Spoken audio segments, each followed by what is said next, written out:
안녕하세요. 인지심리학자 김경일입니다. 인지심리학은 사람의 생각을 가장 미시적인 관점으로 연구하고 바로 인접 분야인 뇌과학과 함께 그래서 어떤 하드웨어적 변화 그리고 어떤 소프트웨어적 변화, 즉 인간의 신체와 그리고 마음에 대한 변화를 연관지어서 연구하는 학문인데요. 저희 인지심리학자들이 직접적으로 도박 중독을 연구하는 경우는 드뭅니다. 하지만 굉장히 재밌게도 저희들은 도박이라고 하는 상황에 사람을 넣어보는 실험을 많이 하죠. 그리고 중독이다라고 표현될 수밖에 없는 그런 또 요인들도 독립적으로 많이 연구합니다. 그래서 아마 전 세계적으로 도박 중독을 연구하는 사람 손들어봐 라고 해서 전 세계 인지심리학자들이 다 모여 있을 때 이렇게 얘기하면 아무도 손들지 않을 거예요. 그런데 도박적이다, 중독적이다 라고 하는 것에 대해서 얘기해 볼 사람 하면 아마 인지심리학자들 엄청나게 손들 겁니다. 자, 그런데 이제 이 둘이 합쳐진 도박 중독이라고 하는 건 사실 무언가에 이렇게 빠진다라고 표현하는 것들에 대한 공통점을 저희는 되게 중요하게 봐요. 우리가 도박 중독에 쌓여간다 이런 표현 잘 안 쓰죠.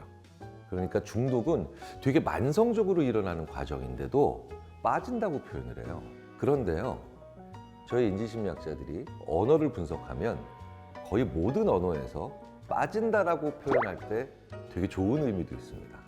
사랑에 빠진다라고 얘기를 해요. 그런데 사랑에 빠진다라고 표현하지 사랑을 쌓아간다라는 표현은 잘 하지 않죠. 이런 면에서는 어떤 용어를 주로 쓰냐면요, 애착을 쌓아간다라는 말을 좀 더 많이 써요. 그러니까 무언가 장기적인 그런 기간에 걸쳐서 하나씩 만들어가는 형성의 그것을 쌓아간다라고 표현하죠. 그래서 애착은 쌓아가는데 애정에 빠진다, 사랑에 빠진다 이런 표현 많이 쓰는 건 뭐냐? 바로 무언가 흥분성 감정과 관련이 있기 때문입니다.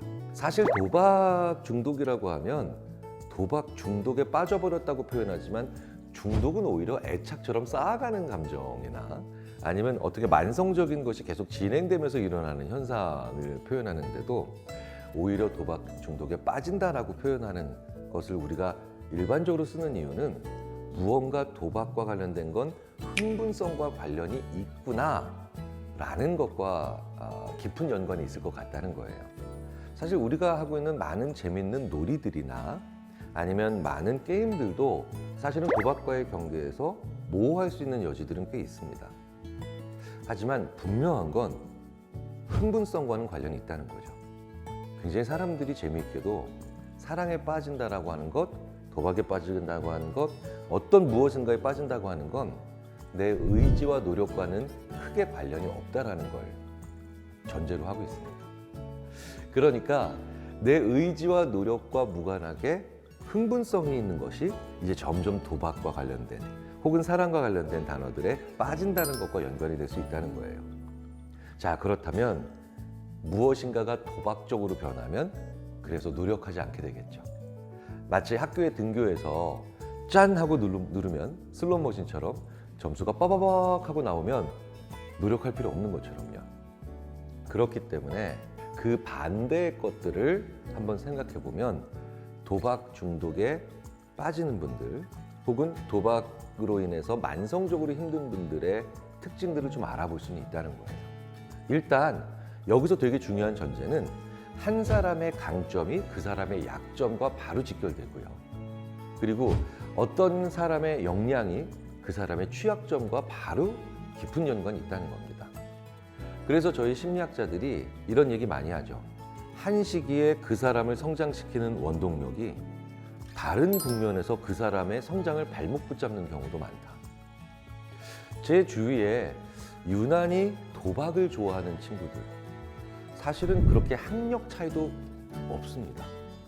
사실 성격 차이도요 그렇게 큰 것 같진 않아요. 하지만 분명한 건 그 성격의 일부분에 해당하는 전문가들이 이렇게 얘기하시죠. 자극추구적이다.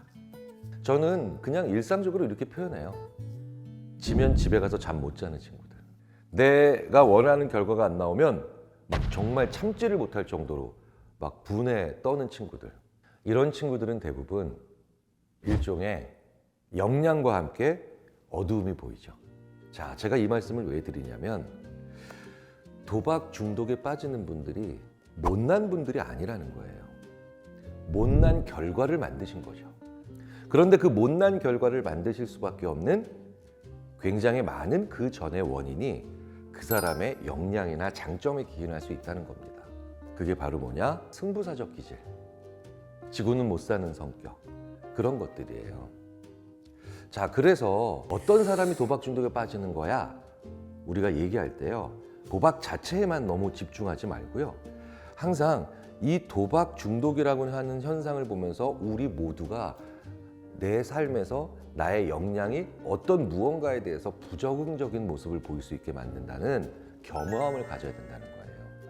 굉장히 많은 사회에서요, 이렇게 어떤 중독적인 것으로 인해서 힘들어하시는 분들을 계속해서 분리하고 그저 맹목적으로 비난하고 못난 사람들로 치부하는 과정에서 교훈을 얻지 못하게 됩니다. 그리고 그렇게 교훈을 얻지 못하는 사회는 결국 어떤 길로 갈 수밖에 없는지 아십니까? 그 장점을 가지고 있는 분이 그 분야에 들어가서 자기의 장점을 어두운 결과, 못난 결과로 바꾸는 사이클을 개선할 수가 없다는 거예요. 자, 그래서 일단 도박 중독자의 심리라고 우리가 보통 얘기를 하지만 어떤 중독이든 그 사람의 장점이 오히려 역으로 갈 수 있다라는 걸 우리가 한번 생각해 봐야 됩니다. 제 아내가 태어나서 한 번도 단순한 고스톱도 안 해본 사람이거든요. 제가 한번 맞골을 같이 쳐봤어요, 신혼 초에. 근데 한 5분 정도 하니까 이런 걸 왜 해? 라고 얘기하더라고요.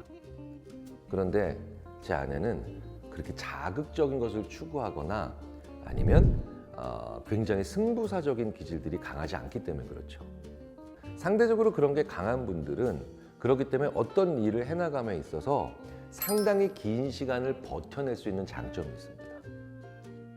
의외로 도박에 중독된다는 건 굉장히 중요한 승리가 하나 있구나. 그리고 그 승리는 쾌감과 연결되죠. 그런데 꽤 많은 긴 시간을 버텨내실 수 있는 사실은 심리적 인내력도 있으신 거예요.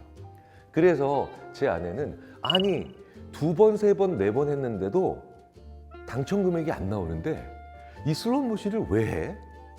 그랬더니 경험 있는 어떤 분이 그거 20번, 30번 해도 안 되다가 40번째 한번 터지면 너무 기분 좋아. 그랬더니 제 아내가 그걸 왜 참아? 40번이 됐는 데까지도 기다려? 차라리 안 하고 말지.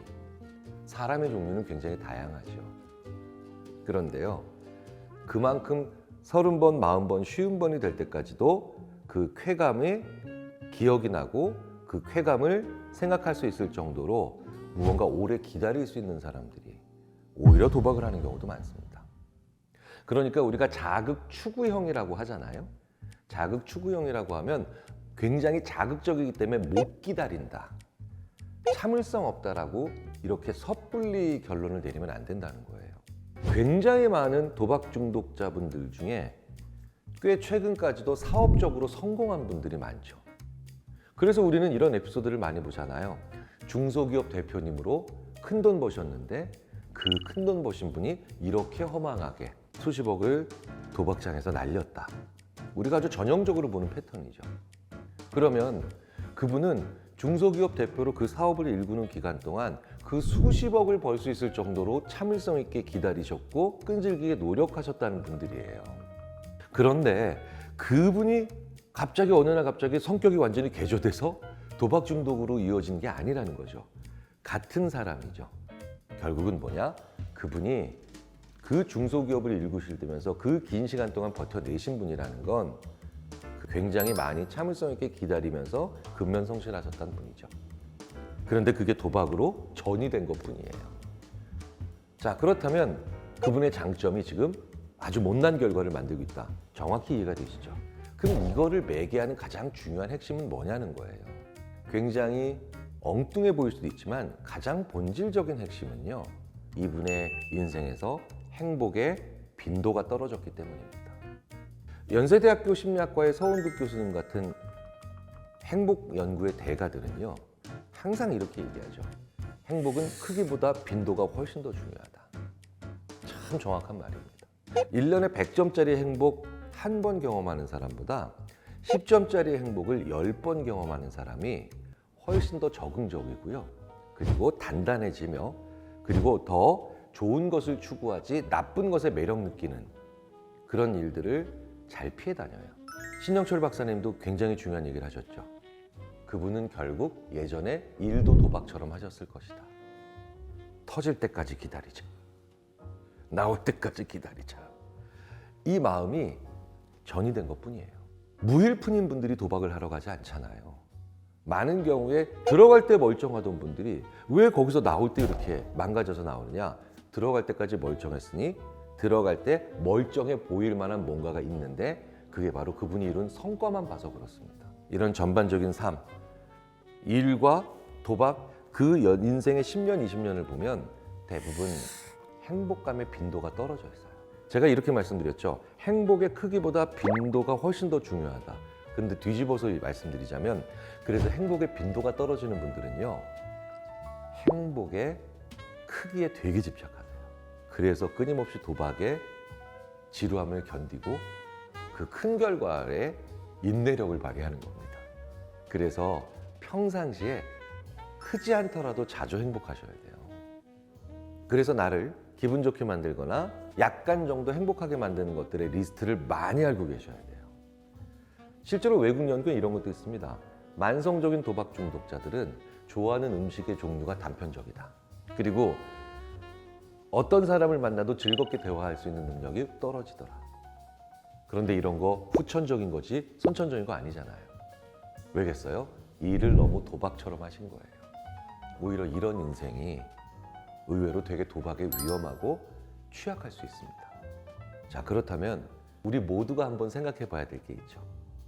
나는 미래의 큰 행복을 아예 포기해서 그냥 오늘을 대충 살고 있지 않는지, 혹은 반대로 미래의 큰 행복을 위해서 오늘 하루에 너무 행복을 떨어뜨리는 날들이 수십 일, 수백 일씩 반복되고 있는지, 그 중간 어딘가에 잘 위치하고 있어야 되죠.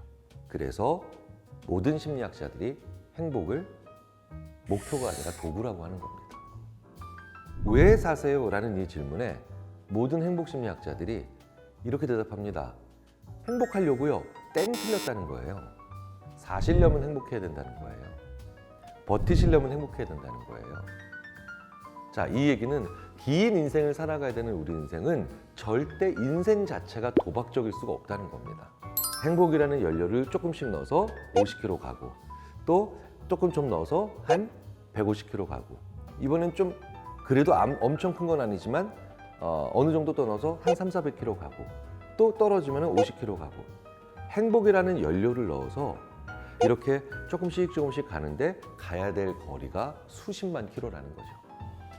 그런데 수십만 킬로를 한 방에 갈 수 있는 거대한 연료 칩이 있으면 좋겠다라는 생각을 하게 되는 것이 바로 결국은 도박적인 겁니다. 우리 한국 사회가 전반적으로 행복의 크기에 너무 집착합니다. 그래서 빈도를 높인다는 것에 대해서 크게 중요하다고 생각하지 않아요. 그렇게만 계속 사회가 간다면 우리는 그렇게까지 승부사적 기질 없어도, 그렇게까지 자극적이고 추구하지 않아도 우리 모두가 결국은 도박에 빠질 수 있는, 혹은 도박적 행동에 빠질 수 있는 그런 요인들이 있다.